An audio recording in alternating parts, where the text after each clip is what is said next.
Hello everyone, क्या हाल चाल है आप सभी के। मेरा नाम है शेख मोहम्मद इकराम। मैं हूँ आपका दोस्त, आपका भाई, आपका मेंटोर। जो भी आपके दिल से है वो आप कहिएगा और कहते रहिएगा। आज की इस वाली वीडियो में मैंने फेस कैम नहीं रखा है because of some of the reasons, but हम लोग जो है पूरी तरीके से अच्छे से पढ़ने की ट्राई करेंगे। आप लोग को बस अच्छे से ध्यान देना है और पूरा वीडियो एंड तक देखना है, ठीक है। पूरा वीडियो एंड तक देखना है। आज हम लोग पढ़ने क्या वाले हैं, आज हम लोग बस 3 टॉपिक्स कवर करने वाले हैं, बट वो बहुत इंपॉर्टेंट टॉपिक्स हैं एंड लेंथी टॉपिक्स है, बट मैंने उनकी एकदम शॉर्ट इंपॉर्टेंट नोट्स बना कर रख दिया। एक है आपका रिफ्रैक्शन, बेंडिंग ऑफ लाइट, एक है आपका रिफ्रैक्टिव इंडेक्स और एक है आपका लॉज ऑफ रिफ्रैक्शन। सबसे पहले हम लोग जो है बिना किसी देर के रिफ्रैक्शन के साथ स्टार्ट करते हैं। यहाँ पे एक वर्ड लिख रखा है, refraction is equal to bending of light. Light का बेंड होना। मान लो लाइट जो है एक मीडियम से दूसरे मीडियम पे जा रही है। मान लो ये जो है इसके नीचे जो है मीडियम 1 है, इसके नीचे क्या है मीडियम 1 वाटर है, इसको पे ये जो भी है ये जो है क्या है एयर है, ये है एयर, ये है वाटर। अब अब अब क्या अब क्या अब कुछ नहीं। अब लाइट यहाँ से oh shit, so sorry, okay. अब लाइट यहाँ से आएगी, हल्की सी बैंड हो जाएगी, बट ये बैंड क्यों हो रही है, ये सीधी भी तो जा सकती थी। तो इसके पीछे एक कॉन्सेप्ट लगता है जिसे हम लोग टॉर्क का कॉन्सेप्ट बोलते हैं, जिसे हम लोग बोलते हैं टॉर्क। ये आप लोग जो है क्लास 11th में पढ़ोगे, जब आपको इसके बारे में डिटेल्ड पढ़ाया जाएगा जियोमेट्रिकल ऑप्टिक्स में, ठीक है। वो सब हमारे मुद्दे की बात नहीं है। यहाँ पे लिखा हुआ है कि क्यों रिफ्रैक्शन होता है। इट अकर्स, ठीक है, it occurs due to change in medium. Medium 1 से कोई भी लाइट जब मीडियम 2 में जाएगी, मान लो मीडियम 1 जो है पानी है, पानी से वहाँ चली गई तो एयर में, तो लाइट नॉर्मल से अवे फ्रॉम नॉर्मल जाएगी, मतलब बैंड तब भी होगा पर जहाँ नॉर्मल है ना उससे दूर चला जाएगा। अभी मैं आपको इमेजेस के थ्रू समझाऊंगा, अभी आप लोग इस पे ध्यान दें। तो change in medium leads to change in speed of light. Speed of light का भी यहाँ पे चेंज होता है। अब आप लोग ये जो है पहली इमेज ध्यान से देखिए, ठीक है। मान लो ये जो है एयर है, ये एयर है, ये वाटर है। अब ये जो एयर है ये रेरर मीडियम है। रेरर मतलब जहाँ पर पार्टिकल्स बहुत दूर दूर है, और वाटर क्या है डेंसर है। एयर, अब देखो यहाँ पे मैं थोड़ा सा समझाने की आपको ट्राई करता हूँ। एक होता है आपका डेंसर मीडियम, एक होता है आपका रेरर मीडियम। दोनों में फ़र्क क्या है, दोनों में फ़र्क क्या है? तो दोनों में फ़र्क ये है कि जो डेंसर मीडियम होता है ना, सबसे पहले तो ये दोनों के दोनों क्या है आपके आपके रिलेटिव टर्म्स है। रिलेटिव टर्म्स का मतलब क्या? रिलेटिव टर्म्स का मतलब होता है ऐसे टर्म्स जो कि कंपैरिजन, या फिर आप लोग ऐसा कह सकते हो कि कंपैरेटिव टर्म है। तो कंपैरेटिव टर्म का मतलब जो कंपैरिजन होता हो। अब वाटर भी तो कोई ना कोई से रेरर होगा, ऐसा थोड़ी ना वाटर सबसे रेरर है या एयर सबसे सॉरी वाटर सबसे डेंसर है और एयर सबसे रेरर है। आपको ये कंपैरेटिव देता है। अब ठीक है, चलो अब मेरी बात ध्यान से सुनना, ठीक है। रेड कलर लेता, लाइट जो है आपके यहाँ से आई और फिर जो है ये ऐसे चली गई। आपने बोला ठीक है सर जी, इमेज के थ्रू तो अच्छे से समझ में आ गया। अब ये देखो यहाँ से लाइट आई, ऐसी चली गई, ठीक है सर जी ये भी समझ में आ गया। बट जब बीच में से लाइट आई तो सीधी चली गई। 3 अलग केस है, तीन जो है अलग केस है। अब यहाँ पर आपको जो है एक चीज़ मैं आपको यहाँ पे सबसे पहले तो क्लियर करना चाहूँगा। सबसे पहले ये जो नॉर्मल लाइन है, ये आपको अगर नहीं पता तो आप पहले प्रीवियस लेक्चर देख के आइए, 2 ही लेक्चर है। अब मेरी बात ध्यान से सुनना। अगर लाइट, ठीक है, ध्यान से सुनना एकदम। अगर लाइट रेयर से डेंसर मीडियम में जाएगी तो वो नॉर्मल की तरफ बेंड हो जाएगी, ठीक है। अगर डेंसर से रेयरर की तरफ जाएगी तो अवे फ्रॉम नॉर्मल, नॉर्मल से दूर भाग जाएगी। इमेज के थ्रू आप लोग ध्यान से देख ही सकते हो। आर का मतलब है रिफ्रैक्टेड रे, जो कि अवे फ्रॉम नॉर्मल भाग रही है।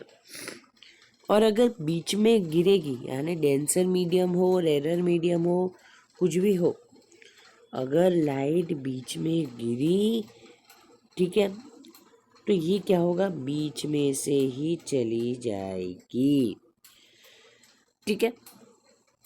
अब यहाँ पे सारे टर्म्स का आपको जो है एक बार मीनिंग दे रखा है, तो आप इसे भी जो है पढ़ सकते हैं।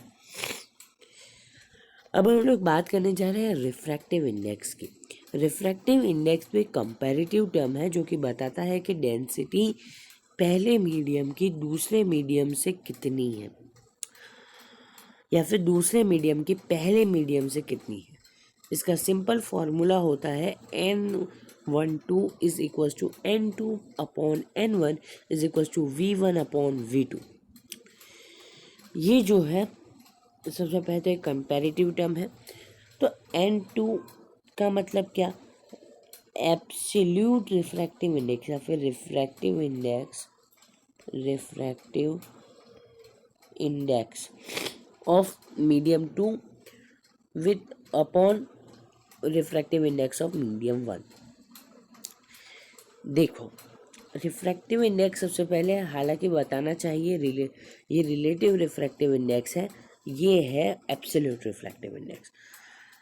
अब रिफ्रैक्टिव इंडेक्स होता है कि आपका, देखो इधर साइड आप लोग अगर ध्यान से देखो तो इधर साइड रिफ्रैक्टिव इंडेक्स कैसे पता चलेगा, लाइट की स्पीड एयर में कितनी थी, लाइट की स्पीड वाटर में कितनी हो गई, ठीक है। लाइट की स्पीड एयर में कितनी थी, लाइट की स्पीड वाटर में कितनी हो गई। अब अगर ये वाटर में इतनी हो गई, तो कितना चेंज आया, द वर्ड कितना, this is called as refractive index, ठीक है। इसका फॉर्मूला ये है, N2 वाला अभी थोड़ी देर में आपको जो है समझ में आ जाएगा। अब अगर रिफ्रैक्टिव इंडेक्स कोई मीडियम का ज़्यादा है तो उसका जो है डेंसिटी भी ज़्यादा होगा, और अगर डेंसिटी ज़्यादा है तो उसकी स्पीड ऑफ लाइट कैसे होगी, कम होगी, कैसे होगी, लेस होगी।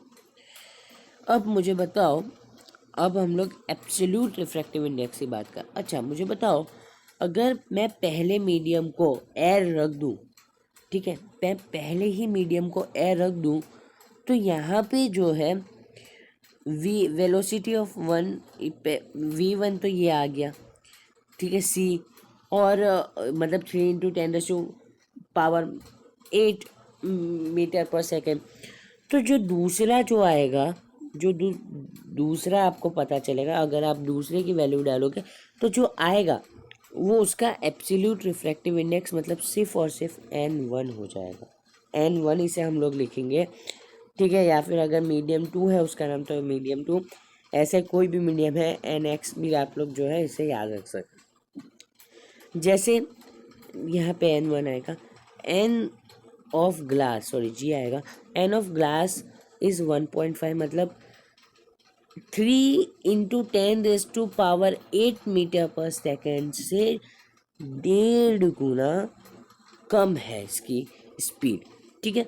और N ऑफ वाटर उससे भी कम है 1.33। ये जो है दो चीज़ें हैं जो कि, ठीक है, थोड़ी थियोरेटिकल है ये वाली पार्ट, बट इससे भी सवाल बनता है, ठीक है। अगर मैं अभी तक का मोस्ट इम्पॉर्टेंट पार्ट बोलूँ इस पूरे लेक्चर में, अभी हमने जो भी ये पेज में पढ़ा, तो ये वाला पार्ट मोस्ट इम्पॉर्टेंट पार्ट है। ठीक है, मोस्ट इम्पोर्टेंट पार्ट है।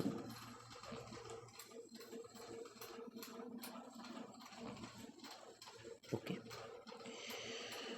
ठीक है, अब आते हैं हम लोग लॉज ऑफ रिफ्रैक्शन पे। लॉज ऑफ रिफ्रैक्शन भी जो है आपका ये क्या हो गया भाई, okay, so sorry for that. Okay, laws of refraction भी जो है आपका बहुत ही सिंपल है। सबसे पहले तो at the point of intersection, ठीक है, at the point of intersection तीनों के तीनों एक ही जगह पर रहेंगे। जैसे कि यहाँ पर पॉइंट ऑफ इंटरसेक्शन है यहाँ पर, तो यहाँ पर ये वाला नॉर्मल, ये वाली रे तीनों यहाँ पर मिल तो रहे हैं ना, यहाँ पर ये तीनों मिल तो रहे हैं ना, तो ये तीनों एक ही पॉइंट पर होंगे, ये पहला लॉ। अब दूसरा है ratio of sine of angle of incident and refracted रे रिमेन्स कांस्टेंट। देखो इसमें मैं तुमको सिंपल बताऊं तो ये कहना चाह रहे हैं कि sine of angle of incident, अब ऐसा मत बोलना एंगल ऑफ इंसिडेंट क्या होता है, upon sine of angle of refraction is equal to constant, और वो कांस्टेंट होता है उसका रिफ्रैक्टिव इंडेक्स। ठीक है, ठीक है, ठीक है, ठीक है। ये वाला एक क्वेश्चन जो है आपका पूछा जाता है। ठीक है, ये वाला जो क्वेश्चन है ये वाला एक इम्पॉर्टेंट है, एक जो है ये आपका इम्पोर्टेंट है। ठीक है, तो ये दोनों चीज़ों को तो अपनी शॉर्ट नोट्स में पक्के से बना के रखना। वैसे ये वाली नोट्स भी अच्छी है, आप लोग जो है इसे पढ़ सकते हो।